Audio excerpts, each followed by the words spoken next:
sound practice. That's how basically I organize. I kind of enjoy too, like like the discipline of just putting the hour to 1-2 hours, like, but just the consistency of it. Because if not, I start feeling like, I don't know, not in sync with the tools. Sometimes analog or digital tools. The same, like I kind of had this need to be like, kind of like pottery kind of feeling to it. Another thing that I like to see, like a lot of other artists' works, like for example, like me enjoying your talks yesterday, that kind of thing. It's very important for me just to like feed myself. Also, like by books or like classics, like Duchamp and shit. Like artists from the past. I love that. So, well, basically that's it. Okay, I guess I'll address both questions. Rituals, I mean, I basically just turn everything on and make sure it works. I have a lot of electronics with some rather dodgy with connections and things like that, so I just had to make sure everything is actually making a sound. Typically, if I'm traveling, I work with a lot of bar equipment too, so I have to make sure I understand everything. And then I generally try and take a little break, a few deep breaths, and just make sure that my head is back in a space where I'm actually ready to create sound. Because you have to have some kind of emptiness with which to put sound into. As for elders, I came up as an improviser in the Houston music scene, which is draws heavily from the practice of Pauline Oliveros, of course, and also improvisers, mostly African-American improvisers of the United States, like Wadada Leo Smith, Leroy Jenkins, of course the classics like Albert Ayler, John Coltrane. And I also draw heavily from rock and folk guitar players as well. And I won't, this list is way too long to mention, but I'll just make a quick mention of Lauren Connors, who is a New York guitarist who I've worked with a few times, who's very inspirational and whose music has been very important to me over the years. I'm Rachel. I'm from Houston as well. My ritual is no ritual. I kind of let materials and tools find me, and if I'm inspired by them, we'll try to incorporate them into my practice, whether it's artistic or creative otherwise. And there are a lot of elders that I admire, but I think I just like to see as much contemporary performers as possible, go to as many shows in a lot of different zones, noise, jazz, performance art, rock, kind of just everything. Just take everything in.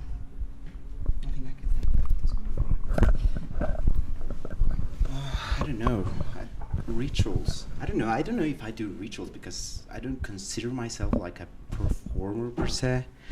But I guess when I try to create something, I always try to do it because I want to give someone a platform. Like, I really like kind of people who are displaced from the mainstream, even from the like underground scenes. So I really enjoy to put them like on my platform. That's really important for me. And that's why I really like kind of people who influence me, I guess. Like, I really enjoy more like, not necessarily sound artists, but like Ubu Web, for example, by Kenneth Goldsmith, is like a repository for music and archives, and that was like really important to me. So like meeting him and tell him about it, that was really nice. He actually, I owe him like, you know, a lot of stuff because he kind of, that platform educated me, right? So that was really important. And yeah, I guess like right now, elders, like, you know, Adam Zaretsky's here, so he's like not elder, but he's like, no, not in that way. Sorry, not in that way, but like as an influence. Like, I remember I was like a kid and like I was like a teenager, and he was like, you know, I saw him online one day, so, you know, to see someone who didn't give a shit about things, that was really cool. Like, he's like an amazing influence because he breaks with everything, right? So that kind of people I really enjoy, like Steve Kurtz from Critical Art Ensemble also, like are really amazing influences, like not elders necessarily, but kind of influences who kind of like break the, you know, the typical mold of what it means to perform. So I think that's it. Hello, this is Laura. How's it going? Thanks for having me. This is really special. My first time in Mexico City. This is really huge for me. And I just am so grateful. As far as any sort of ritual, I mean, I play every day, and as close to like a ritual aspect of what I do is putting the violin over my heart and rosining the bow way too much so I can create these plumes of smoke, but it's that getting ready aspect, which is just a huge part of my life every day. So I really enjoy that rosining part, because it's like taking something natural to the horsetail hair and expressing yourself from these beautiful natural elements and giving thanks. And then for elders, my grandma was a violinist. She was a professional violinist, and she always had a smile on her face and played like a smile too. And she was really hugely influential to me, and that's how I am here today, because I wanted to be like her. Thank you, Laura. You reminded me to use my radio voice. It's fucking excellent.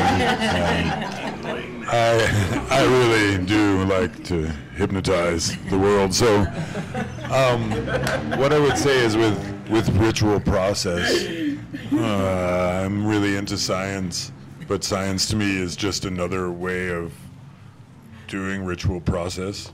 And today we're making some sort of sonic improvisation. I do like that. It's raw, it's fun, because it's a mind meld. And so I'm looking forward to some spontaneity. But when it comes to elders, I think it was about 100,000 years ago, there was only 30,000 humans on Earth, and we were all in Africa. Before that, there were more. There was like a big die-off of some sort. And then from those 30,000 people came everyone on Earth right now. And so I'm kind of like, those are our elders. Those people that lasted through 100,000 years ago that were like, let's just wander all over the Earth, wandering everywhere, and like live in snow instead of La Selva, and live, you know, like, yeah, like, you know, like Super Sierra. People just started living everywhere. They live in boxes now, right? So cool. We now live in boxes. So I'm appreciating our elders. Wow, so this is really, really cool what you guys are like sharing. So I would pose the next question, and it's about like, what do you guys have seen that has changed in sort of in the scene, in performance, in sound art, and music, like, I don't know, in like performing as like performing arts, time-based arts, since maybe 2000, from now 2023 to maybe 2013 to even 2003. Like, what's happened in the last 10, 20 years? Like, is it different? Has it changed? I don't know, in the US, in Mexico, like in Woodstock, in New York, and like, has it changed the scene? It's like, or something in the performance world? I'd say, whoa, I gotta say, what hasn't changed is that we're still trying to get artists to make complete sentences during interviews when, like, our entire purpose is to subvert rational thought. So, like, it's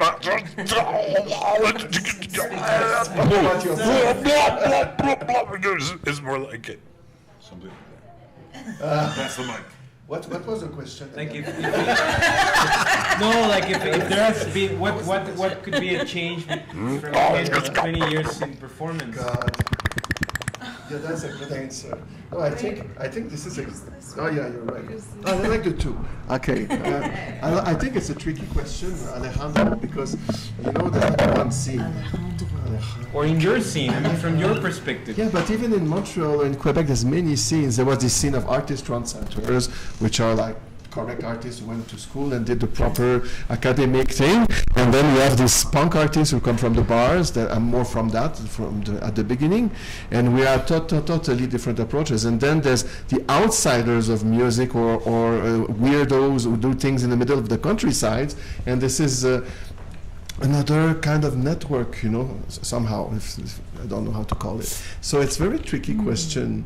So what changed? I think on a general level, indeed, it's a platitude, but it's really everybody is on the web and everybody show themselves and pictures for the performance. And there's a kind of iconodule. People who like pictures. Like picture photography and video and performance art have been important. But you know, now people rely on these pictures even more because they're all around the web, and this fetish of the fixed picture or of the documentation that is now have a new turning point. This fetish was for art lovers before, now it's for everybody. Like people will do weird action on TikTok and film their cat, and suddenly millions of people see this. And so, some of these actions can be close to performance art. Sometimes they are. So that is a different thing than 20 years ago, indeed. The ubiquity of performance through social media. Yeah. That's it. Okay. Actually, I think I'm gonna answer more like. Because look, well, at least when I started in a specific scene, which was this live coding scene, for example, which I started. I mean, I'm 42 now, which is not too bad, but it's, you know, started 2004. It's still a good age. Yeah, still, but I started like 2004, 2005, so it's like a little bit time now. So for example, when I started doing that, I started doing it like there was no one. So it was like a network, internet. It was a email list, basically. Now there is like a big scene. But Mexico is one of the biggest scenes of live coding now, which is freaking weird because of Centro Multimedia, for example. And now they are like a whole thing going on, like this algorithm thing, like become like international shit. So it kind of get like, I don't know, like absorbed a little bit. You know, like there is more tools, easier tools. You know, like the technology of it is a big part. So technology started getting more simplified. I guess we're gonna come back to normal software at some point. I don't know. But yeah, that's I don't know. I mean, like, what is like interesting from the performance part of it, like, because for me, when I thought about it like in a way like a performance through technology, and now I feel like that is kind of forgotten again. You know, like now it's more like standardized, you know, because the tools start getting more closed. I don't know if I'm being clear with this. Are you talking about the digital tools? The digital tools, by simplifying, start being more influential on your process. You know, that was the cool thing for me about like developing technology, that it was so open that you can do like crazy shit, right? Like that was the main thing for me to like learn. So if it started getting easier, it started influencing your process more. So you start doing certain things. Anyway, I'm talking too much now. This is Tom again. I just realized I didn't say my name earlier, so no one knows who you are. So, you know, here we are. You won't be able to tell from my performance, or for that matter from any of my recordings or any other work, but I've been playing guitar for 40 years. You can't tell, though. Well, to address what's different in each decade, I think it's just the technology of delivery and the technology of planning things. And really, I mean, other than the introduction of video, I don't think a whole lot has changed in the last 10 years. 20 years ago was a lot different, obviously, and back before that, you just got on the phone and whatever, sent letters, sent self-addressed stamped envelopes to fanzines or whatever you did. But as far as the actual playing, the shows, there's not really any difference at all that I can see. I've been playing in kind of dusty DIY spaces ever since I started playing, and I anticipate for anywhere from 0 to 100 people on average, and I imagine that's going to continue for the next 40 years. Yay! We've got 0 people today. I think the main thing that's changed, or that's interesting to me that's changed, is like the spaces that performance happens in, whether it's performance art or music or noise or whatever. All of the kind of underground or niche scenes, I think, are a lot more popular than they used to be, because everything is, I guess, because of the internet and social media, and it's a lot more accessible. So it's weird that things that had to happen like in homes and in like bunkers and garages can now be like at a bar or a music festival or art festival, and it's all considered. I mean, I feel like the mainstream is almost comfortable with anything at this point for at least a short amount of time. They'll accept it as, oh, that's some weird art thing, which is kind of cool because it means things can happen in more places, but there's also a lot more bad art and performance happening. Yeah, I don't know. And it's always been interesting to me to see the spaces that things happen in, like around the world, especially non-Western places. Like I remember in Peru, I went to this one show that was like in this kind of cave building, like at the bottom of a neighborhood. I don't know, it's just very interesting to see where art and music happens around. Because in the U.S., you kind of get used to being in bars most of the time, or art institutional type spaces. I don't know. I have no idea. I think the thing that I saw recently is that musicians now are kind of not forced, but many of them, since like the platform is digital, many of them have to position themselves politically about many things now, and also the places. So that's really interesting to me when online is kind of like something is happening around these topics, like controversial topics, and now they have to position themselves. And that kind of affects the performance circuits. That's really interesting to me to see, like how if someone positions themselves about anything, the other musicians react, and that affects the whole ecosystem. That's something super interesting because, I mean, it's not that it didn't happen in the 90s, but now it's like everybody sees the discussion online, right? So now we can see how the musicians are actually political agencies, kind of, sort of. So that's really kind of like what I've seen that changed. Before, it was like you could kind of suspect, or they say it like publicly about certain position, but now it's like more visible. So that's what I'm really interested in. This is Laura. So for me, I've noticed a big wider spectrum of indigenous artists coming to light and getting more recognition. 20 years ago, it wasn't the same. We were very rare in performance art and music, film. I mean, having this visibility today is spectacular.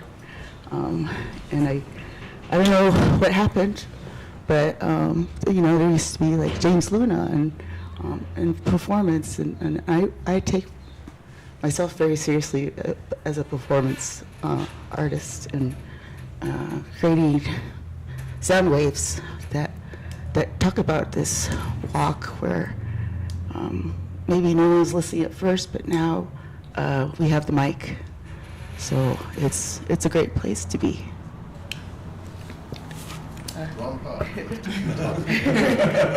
Who wants the mic?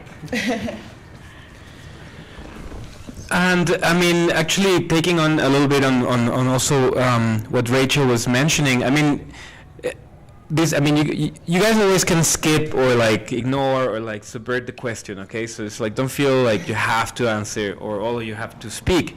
It's free, the participation basically. So, but I mean, I'm just interested in knowing if there is any like patterns that you observe, like patterns that you see or somehow that are existing in the formatting of the performance inside like the establishment, you know, basically art market, art world, and then compared as like with the subculture or like the so-called like edgy or underground or counterculture.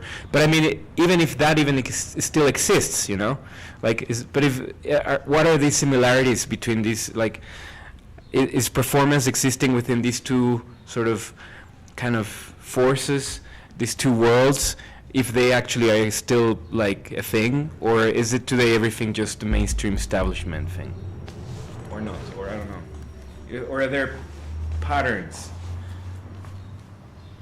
I don't know, in some place you might say it's still edgy, it's still underground scene, maybe not, but is there like... I would say that for me, performance goes way beyond just art establishments or the art world. I feel that in my practice as being an artist in the science world, that's in a way part of a performance that is also subversive and underground by penetrating the institution, especially the medical establishment. It's been incredibly informative and transformative to have to embody this kind of agency within these institutions that dictate so much as our health. I consider becoming a professor in medicine one of my best performances so far. It's a long job. Yeah, I'm like, wow, guys, thanks. Bow, right? Yes, yeah.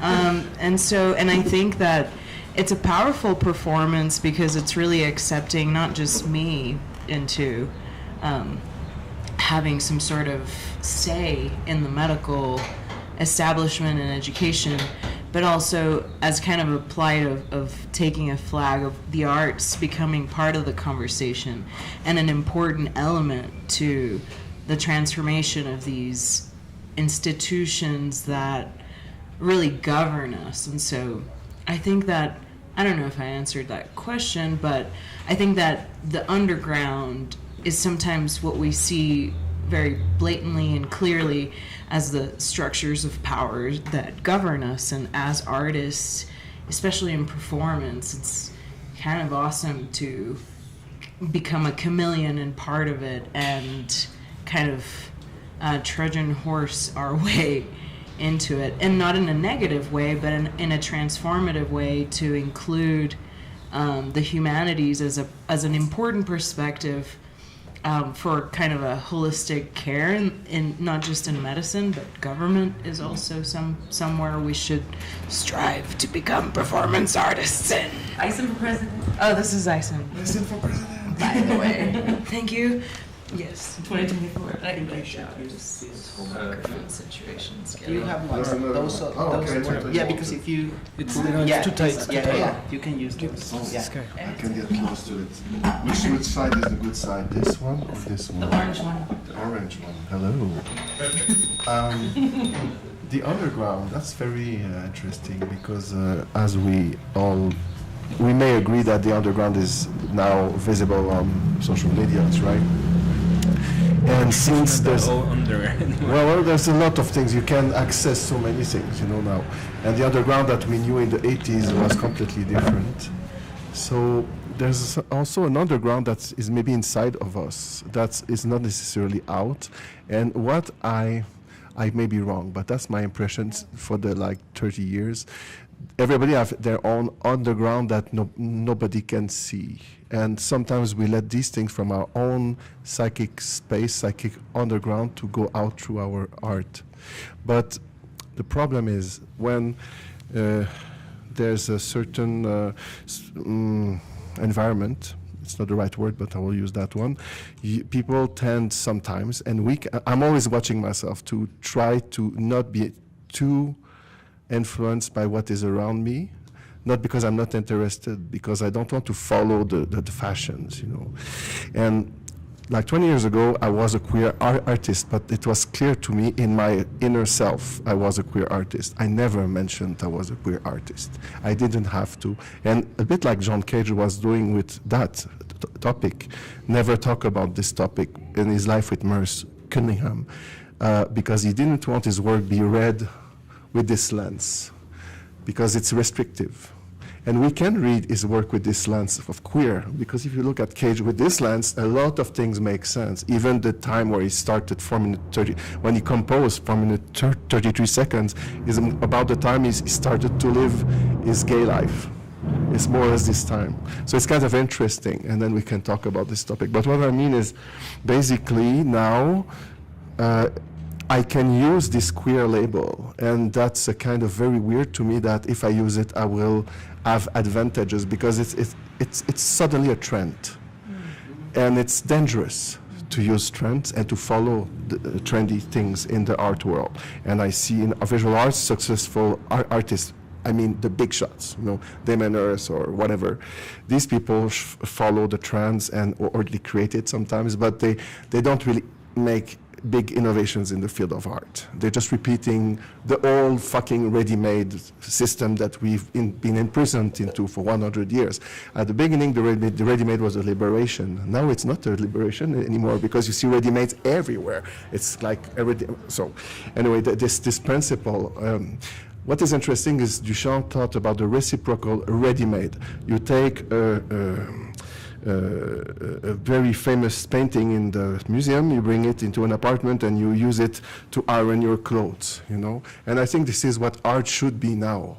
This is what we have to put art out of these prisons and put it in daily life and really have to have a deep effect on life and on our community as beings, not only humans, all the beings in this planet. Yeah. Yes. I want to be your vice president. Cool. Free the art. Free the art! I guess I just have. I guess I'll talk about a little bit of a strategy. Because the things that I've been doing. It was pretty esoteric sometimes. I guess not so enjoyable for a lot of people because of the nature of. Sound synthesis that is very chaotic and stuff. So one way I start seeing is it was more about how more social interaction or less social interaction kind of thing. Like, do I want to create a performance that have more social engagement? So I ended up actually creating a live coding pop band, which was like, okay, let's just make something that is freaking weird, but that you can dance to, for example. So in a way, it's another way to see it. And that strategy actually got me into more because into organizing stuff more for me it's a little bit of it's an art practice too. So also engaging with institutions, it's kind of difficult. It's a difficult work, but having subvert the institution relationships to be able to bring this space for weird art to happen is, I wouldn't say it's more like commercial art or not. I would put it more like this social exchange.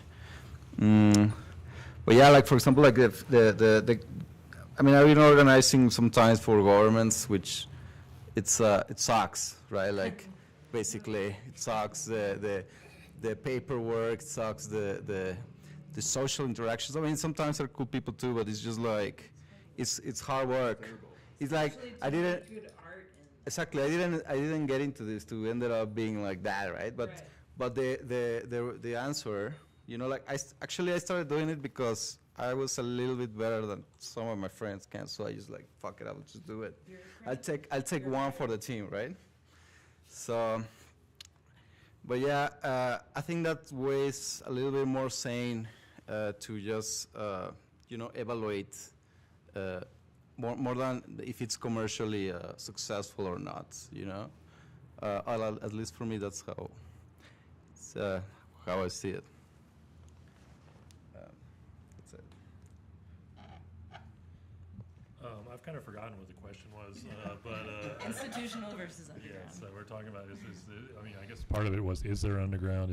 Are there institutions? Well, there are clearly institutions because they oppress us every day and make our lives miserable. And that I would say that goes in the art world too, because I have very limited experience of the grant writing world and that kind of thing, but it's a lot of work, and there are a lot of expectations, and there's a lot of lines you can't cross. But I think that's shrinking, and I think with everybody getting on social media, we have this kind of plurality of voices, which is incredible. Which is an incredible development and really amazing, and allows for a lot of expression by people who are previously marginalized and were still marginalized, but whose expressions were also marginalized and inaccessible. And I think in that sense, maybe also the underground is shrinking too. But I don't know. I mean, I also kind of think that things have become so like scenes are like we have so many micro scenes and so many micro undergrounds. And I think it's really hard to say like where one begins and one ends. And I hope that that will become true of institutions as well. Decentralization. That's what I got. Yeah, it seems like the main difference between the institutions and the underground is government, who has the power, and I guess rules also. So it's kind of harder to have a true underground now with no rules, and because of real estate, I guess, really, because things can only really happen in bars or institutions where there are a lot of rules and a lot of lines you can't cross. So to have a private space that's owned by somebody who's willing to not have rules is very tricky to find, the way that it used to be, where people had warehouses or what have you. Yeah, I think it's also a tricky question, but I also think that I really like when people self-define as underground. That's also really interesting to me, because it's a card that you can play with institutions, right? Whenever you want. Like you can say, no, I'm underground. I cannot belong here, right? In this like mainstream festival. But when you want to belong to the mainstream festival, you say, no, I'm not underground anymore. Like I like when artists play with that card of underground. And who defines underground too? Like that's also like an institutional behavior of all of us. Who defines which artists are underground and which not? So that's kind of like also super interesting. Yeah, right? Like it's just like who is the underground artist here? Because it's also like a self-congratulatory thing, like, oh, I'm underground, right? Like I'm too underground for this. So I don't know, for me, and also like the self-branding, I think that's the pattern that I've seen in the last years, like the kind of how with social media performers self-brand as whatever they want. That's kind of also like a freedom that they take now. So I don't know.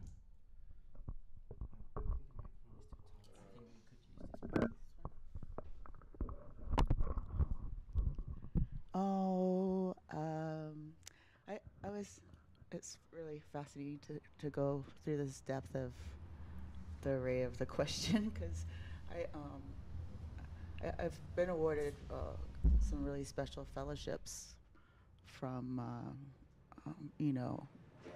Native supported endowed monies just for Indigenous artists, and put myself out there as a DIY artist to a fault. And then I ask myself, how DIY am I if I'm getting support from such places? And then I go back and open my wallet and drop a plane ticket to Mexico City on my own. I invited myself here to just introduce myself and went to speak to the community here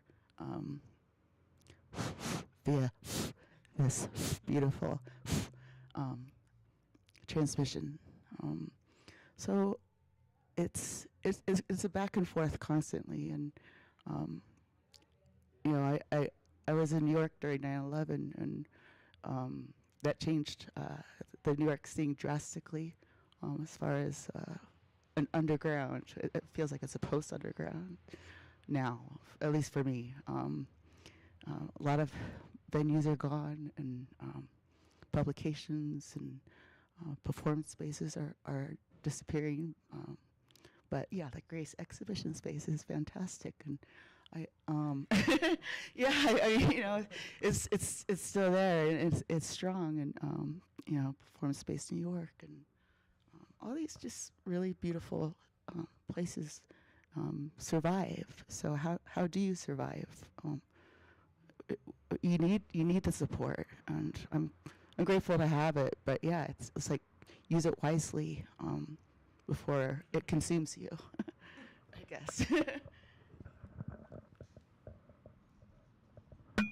I'm gonna do something on radio, which you shouldn't do because it's not sonic. I have a little embryo, so what I'll ask is that everybody here could maybe make the sound of what I'm doing, like a cappella, so we can be an a cappella noise group. I'm gonna take this this sort of water that has nanoparticles of gold in it and coat this llama embryo with gold water. And so what is the sound of that? I don't know. I'm going to do it, and maybe you can all make the sound of, I guess the gold will dry and give... You have a microphone, right? Yeah, it'll give... Do you want a bucket? No, it's okay. So here, just go ahead and make this for radio. You ready?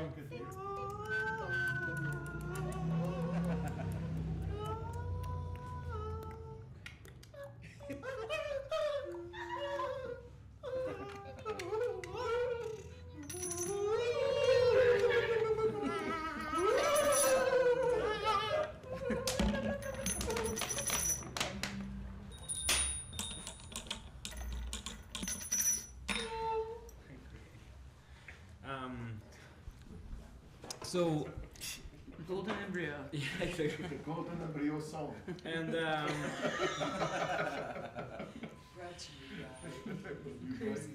but I mean, I guess like some of you also have a practice of curating or organizing or like just putting together things and inviting artists to gatherings, meetings like these, like jam sessions, like.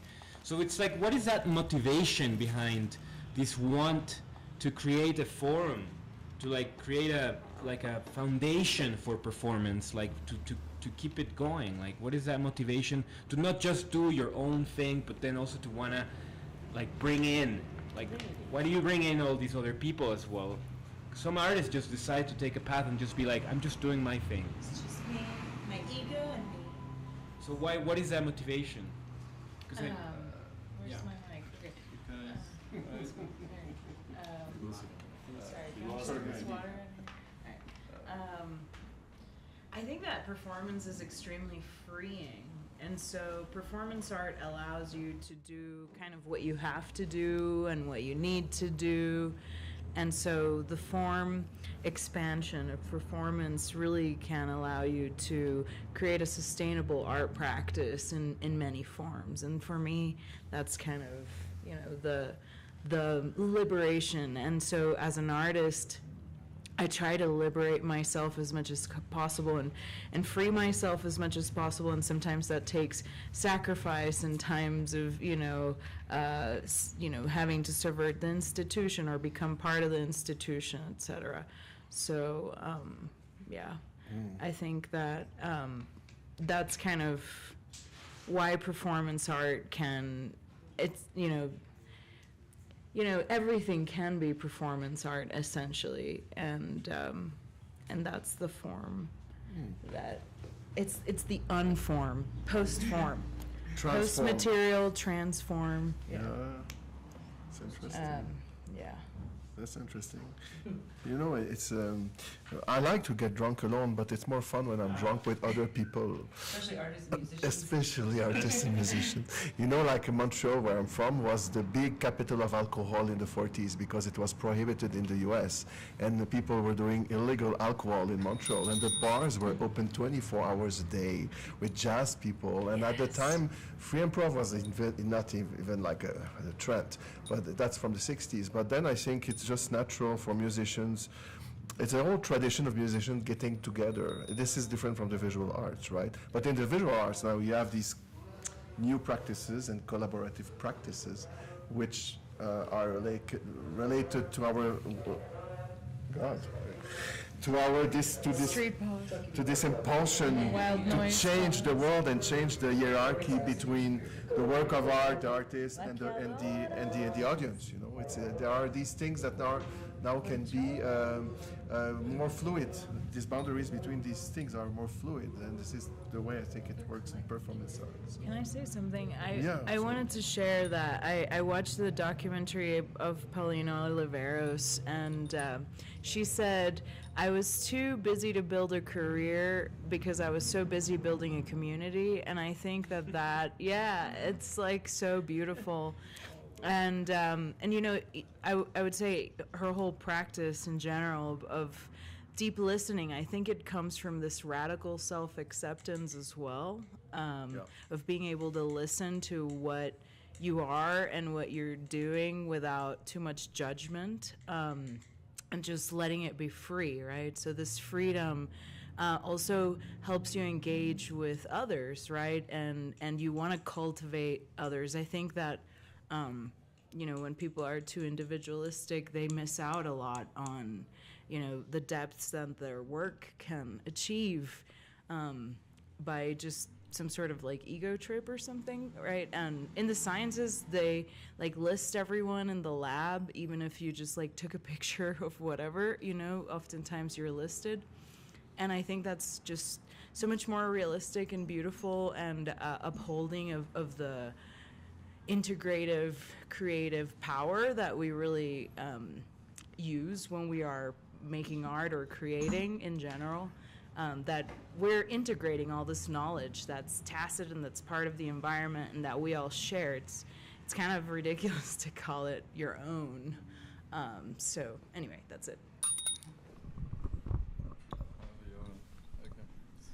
So for whatever reason, I like to hang out with artists and musicians. Also, to my detriment, yeah. Yeah, I mean, community, I think, is the clear answer of why people organize. I feel like I've been involved in organizing more than in performing within the arts in my past. It's fun to drink with other people, but it's also fun to experience art and music with other people and see how they experience it, even if that's outside with a cigarette during the set. It's interesting to see how people share spaces of sound and performance around the world, but also within each particular community. It's really fun to kind of try to organize across different cities in your state, or even across borders. You know, I know there's a lot of music shared between Texas and Mexico, which is great. It'd be great to expand that even more.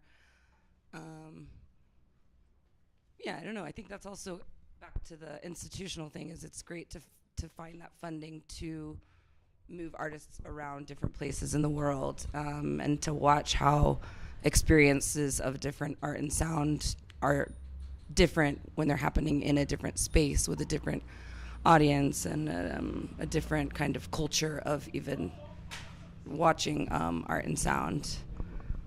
So I don't remember the question, but since the mic's in my hand, I'll go ahead and address this really briefly. I come from more of the music side. Rachel and I organize events together. She has a long history of organizing stuff, but when we got together, we started doing our own shows together. But I basically came to organization as a necessity, really, because as a touring musician, you're building a network of people all around the world, and you find some of those bonds are kind of enduring, and it, as it grows, you'll end up setting up shows for your friends in your town, and they'll set up shows for you in your town, and it just kind of becomes reciprocal in that way. And so yeah, I think it's this giant network that kind of just evolved as a way to help each other out and to try and present each other's work. And I think that's a really natural and great thing. And I also think those kind of networks kind of erase borders and boundaries in a way that never leaving your house really can't do. If you have a more global perspective on everything, you have a much different perspective on something like Palestine, or it's like you might see that a lot differently than somebody who just gets all their news from the internet.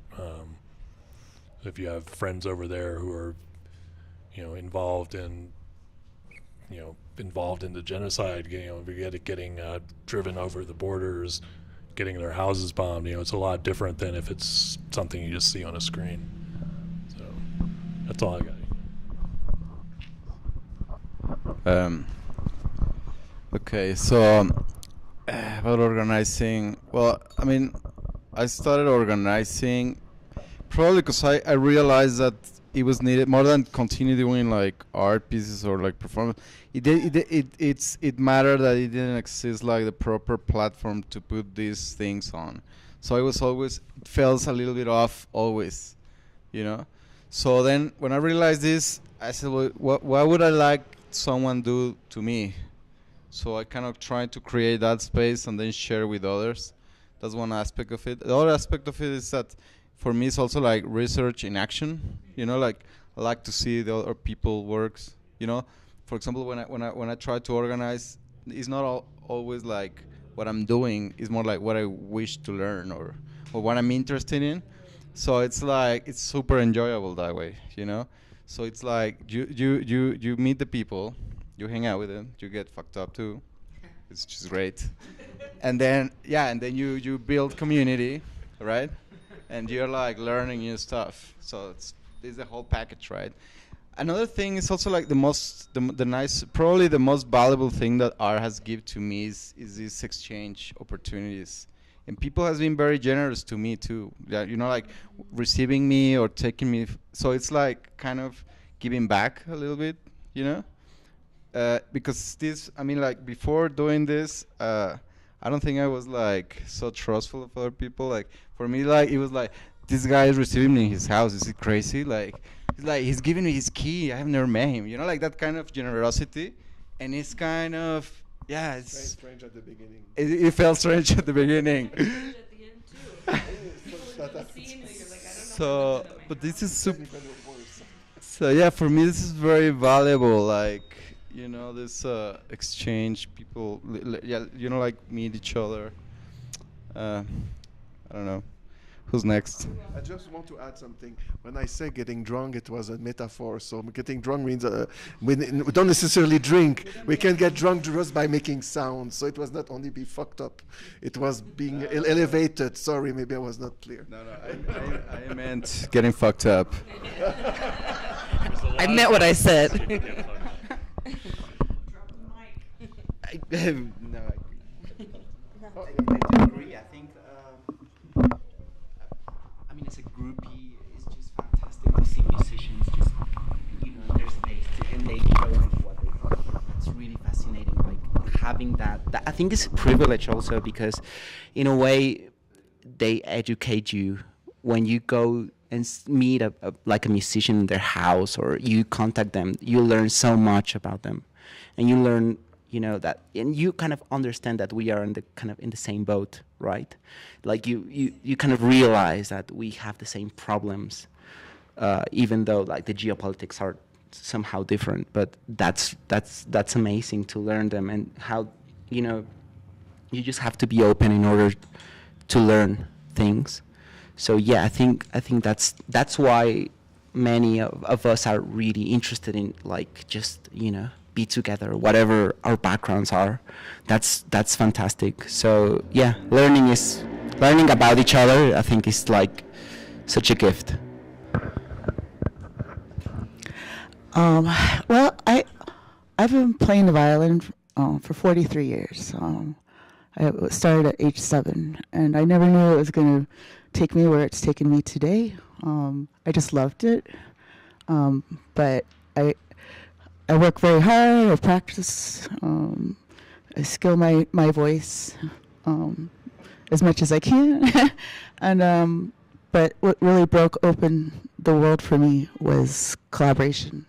I have family and collaboration, really intimate relationships with working and playing well with others, and we magnetize towards each other, and that's this kind of chemistry with the earth and the cycles, and the generosity of taking that chance of working and playing together and discovering the big bowl of sound, dance, movement, film, drawing, everything. So it becomes not just about it's about all So, but that's what draws me and inspires me as a solo artist, is getting to understand a broader sound, a broader voice.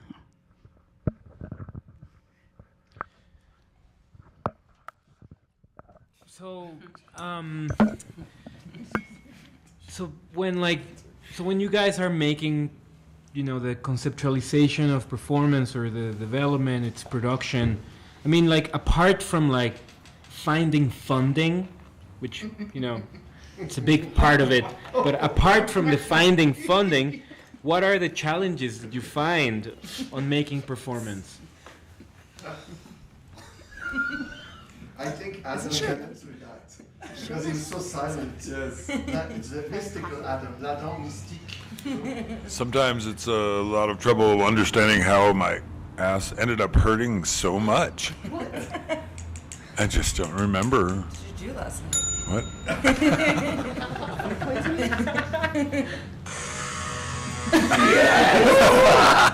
Rock and roll, man. Yeah. What was the question? What challenges? No, apart from funding, what are the challenges in the conceptualization, the making it, the producing, the critique of a performance after you did it? What are those challenges apart from the funding? Seeing yourself in video. That's the worst. That's the worst. That you look different to yourself on the mirror than in freaking pictures. Why is that?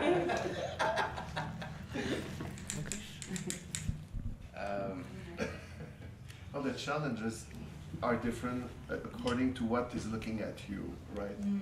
So it's interesting when you talked about how First Nation artists have been recognized for the last 20 years, 20 years ago, people were not really so sensitive to these practices. And these practices also, well, I can talk about Canada, not in the US, I don't know the situation there. But also these practices have been encouraged institutionally, so institutions don't do always things wrong, sometimes they do good things. And now we have a very strong pool of First Nation artists in Canada. But it was such a challenge for this community, and I cannot compare my situation to my friends who live on a reservation. Like, we were living on a reservation 20 years ago. My situation was so easy, so it will be obscene to complain somehow. And now the situation is better. But I think according to where you're from and how people look at you, because they put some branding on you, this changed the challenges you have to deal with. And also now Adam is having a kind of condom in his mouth and showing his teeth in a very Do you want a dental? very kind of cute way, I would say. I don't know how you can describe Is that what you're But yeah, I think the issues are really according to what you are. There's no like, I don't know. It's such a personal thing, and it's really according to where you're from and what is your conditions of living. Indeed, that's obvious, I think. So. One thing I definitely, I don't know if it's difficult, but after a performance, trying to suss out what happened and where does it go. Having that kind of mental, like remembrance, and like what each aspect and moments that grab you. What is that, and how do you go back there, or do you keep building? It's just a special compartment in my head where I'm trying to keep track of things, and then before I know it, like 10 years go by, and you're still thinking about what happened.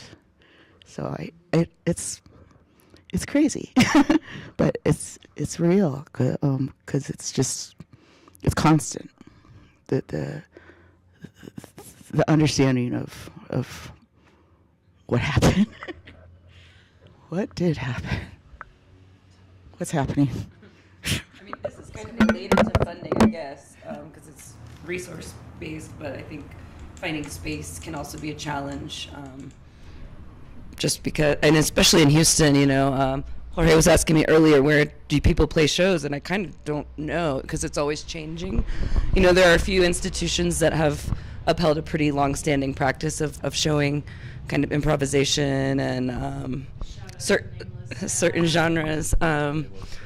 But yeah, for the most part, it's really hard to find spaces, especially for weirder projects, because, bars and restaurants don't want something disruptive, and art spaces aren't always easy to access if you're not, an insider. So in Houston in particular, there's always like a new bar that we sort of trick into letting us have like a special night for the weirdos. Otherwise, it's hard to have anything constant. I mean, I know every city's different. Austin and Dallas both have a lot of long-running spaces that are more stable.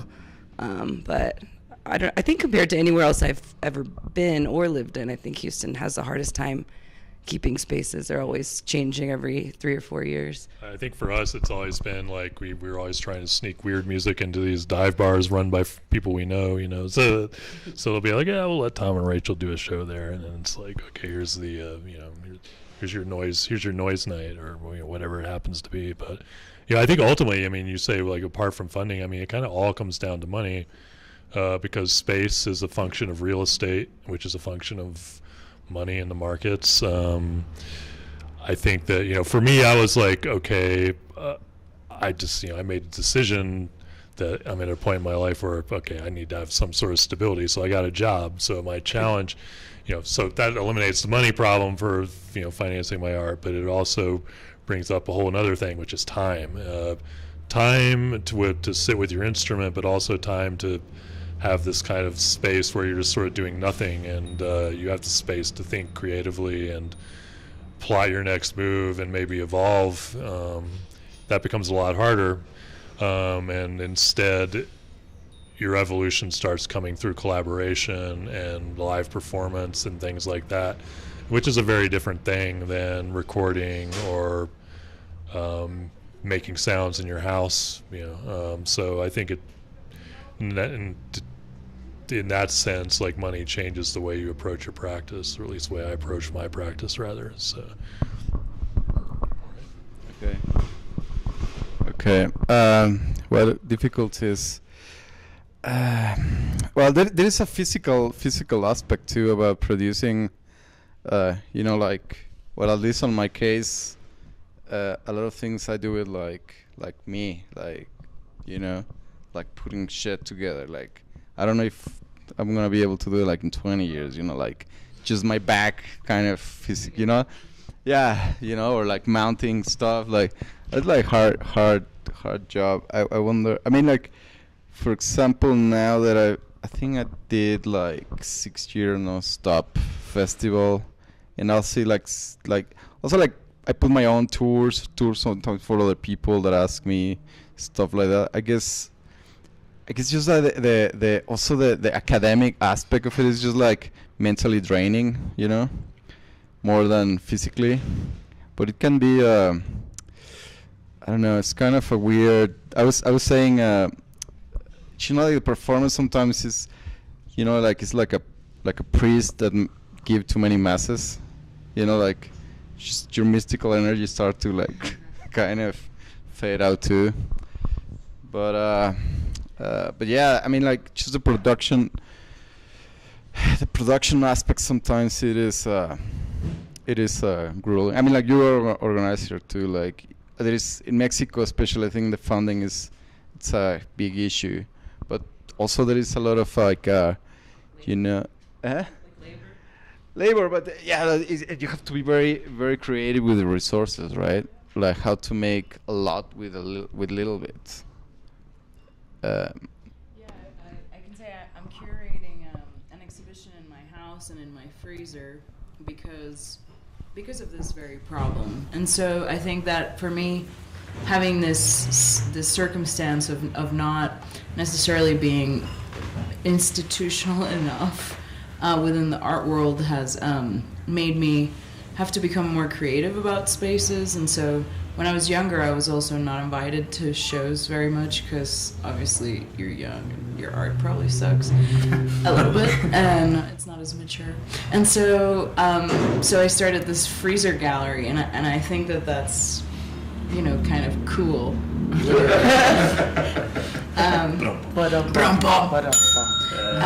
But yeah, so Visit the freezer gallery. Yeah. Soon. Yeah, we can make one in here too. I seen a freezer. Is there a freezer here? Perfect. The coolest gallery in Mexico. Blender. Yeah, I forgot to bring my blender. We have the coffee grinder. Yeah. But yeah, I think that we can use that as an opportunity for creativity as well. But resources are difficult. I mean, especially when we get more responsibilities and so on, it becomes more and more difficult as well. It's not, you know, because school is like this mommy kind of daycare where we can all get to show and play until we become independent. And then, yeah.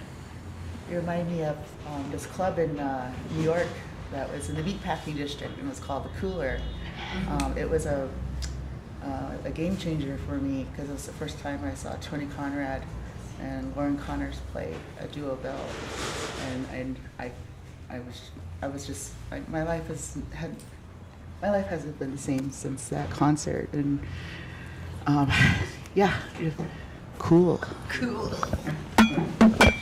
Wow, and we're almost approaching like the end of our conversation here, and so yeah.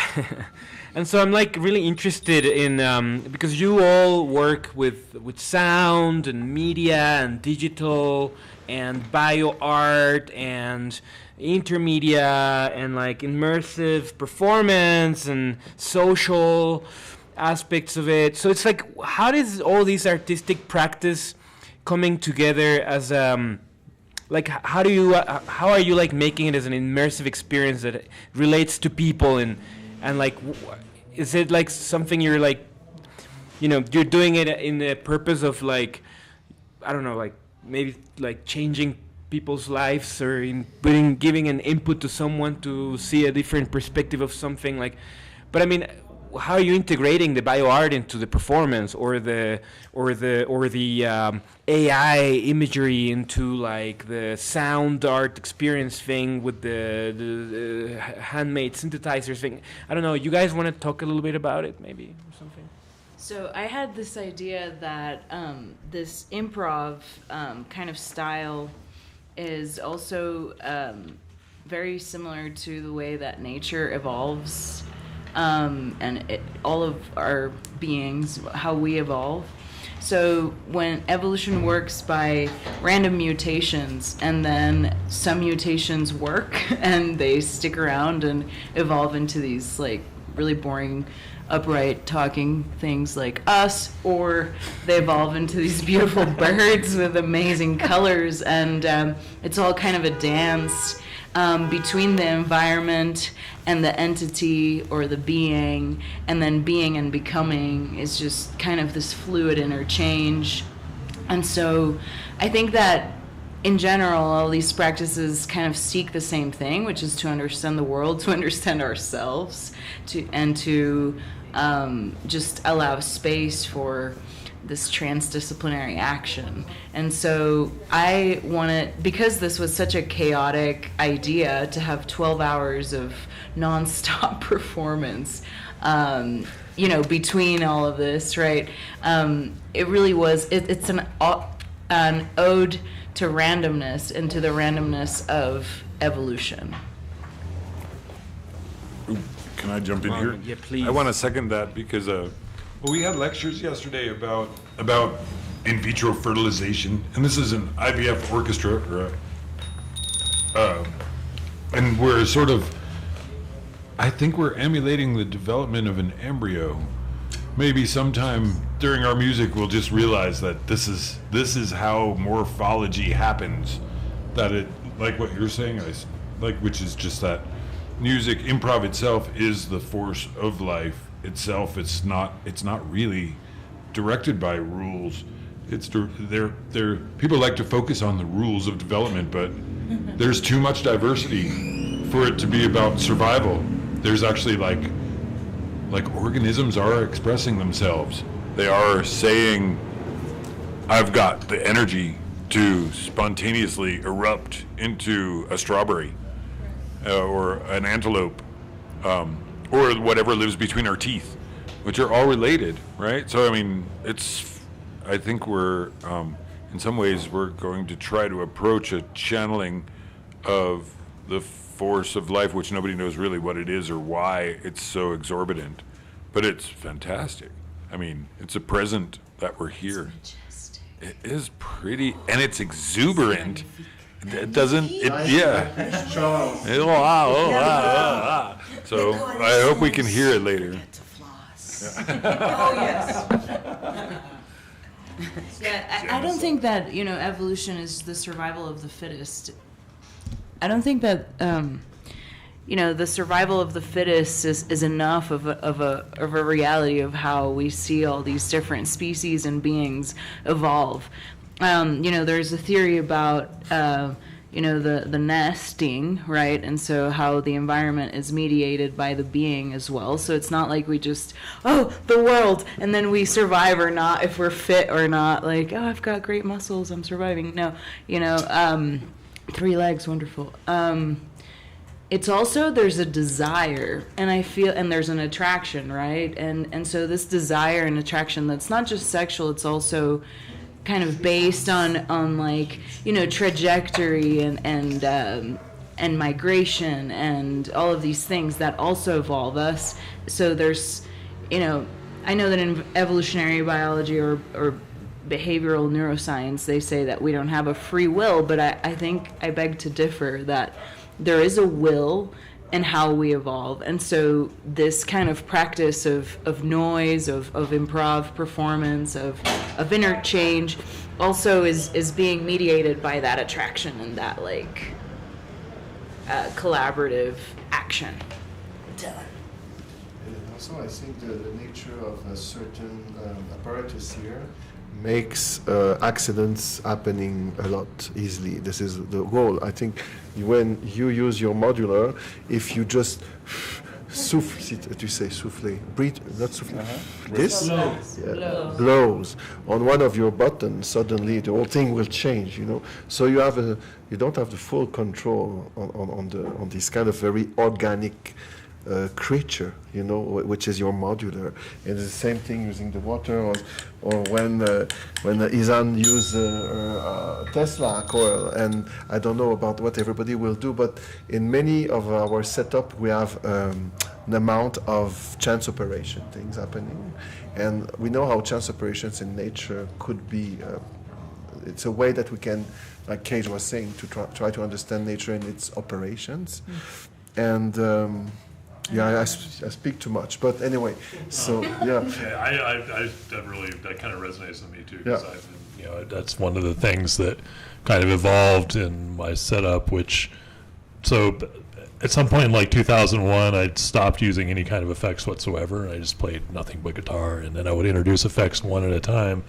And as I did so, I discovered that I would always have something in there that I didn't really understand what it was doing, and I couldn't predict what it was going to do. It would change with the weather. It would change with whatever the voltage might be in the how dead the battery was, and so I kind of began consciously incorporating that in my setup to where today I'm using a $20 battery-powered amp as a preamp into a broken studio monitor and a pitch shifter that I really can't figure out at all, and an oscillating fuzz pedal. So I think that's really, I think chaos in my mouth also. Chaos is very important in developing my own personal sound too. So anyway. Thank you.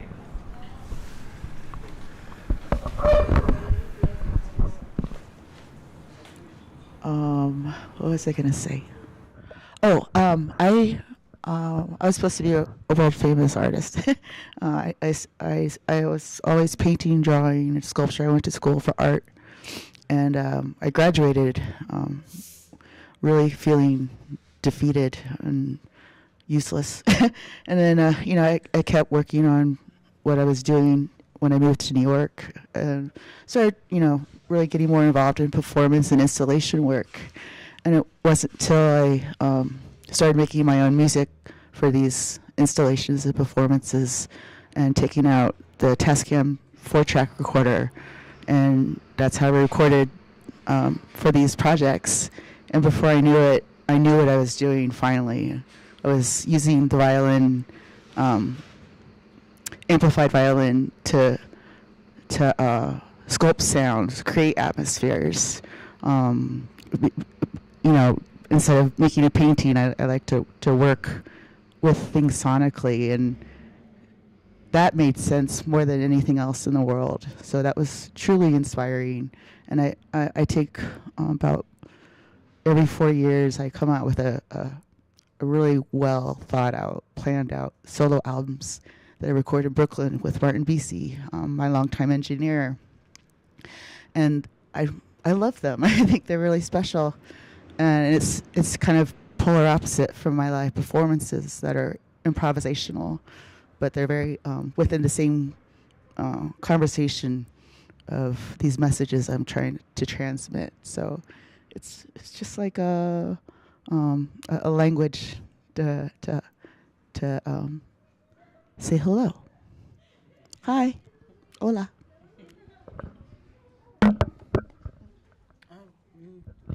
I guess, in my case, I use mixtapes as a strategy to do what I like, to do the things that I want to do.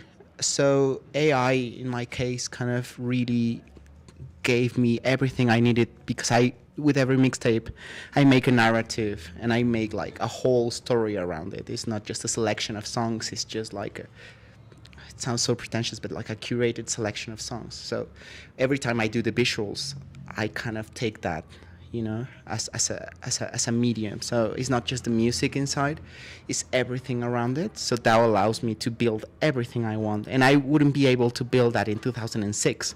So now is the time that I have all the tools. This is wonderful. This is such a nice day. This is my favorite recording. So yeah, it's kind of like,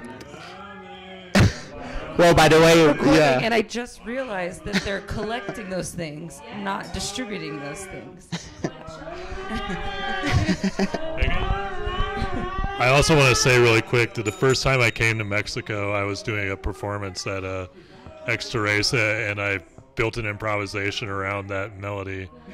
Na, na, na, na, na, na. Anyway, sorry to cut you off.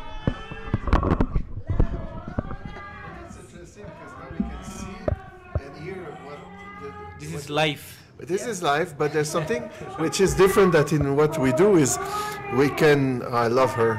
Is it a her or a she or them? Anyway, there's something lovely that and it's interesting to see what some sense can like evoke sound without having sound.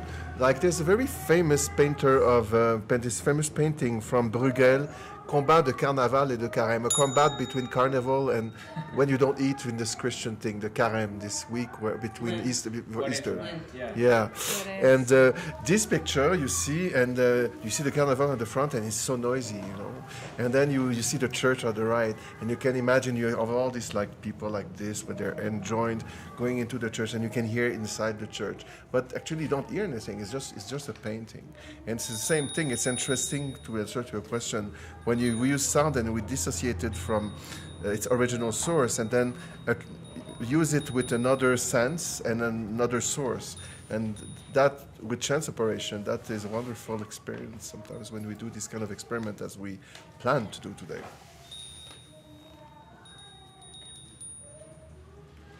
Well, this is basically the end of our conversation, and I really appreciate all of your input. Muchas gracias por venir, por estar aquí en México, por visitar. And I'm so much looking forward to then jump on this jam and continue making noise and sound and art and media and bio art and jump on this jam. Jump on the jam. So this was one of our series of Radio Nopal talks with performance and media and bio and sound and digital distortions artists. Muchísimas gracias a todo México, realmente estamos felices de estar aquí. Todo México nos escucha, todo Estados Unidos, todo el mundo. Los queremos, los amamos, los adoramos. Todo Latinoamérica. Al mundo con amor. Con mucho, mucho amor. Gracias. All right. Thank you, guys. Thank you. Maquiadoras. Thank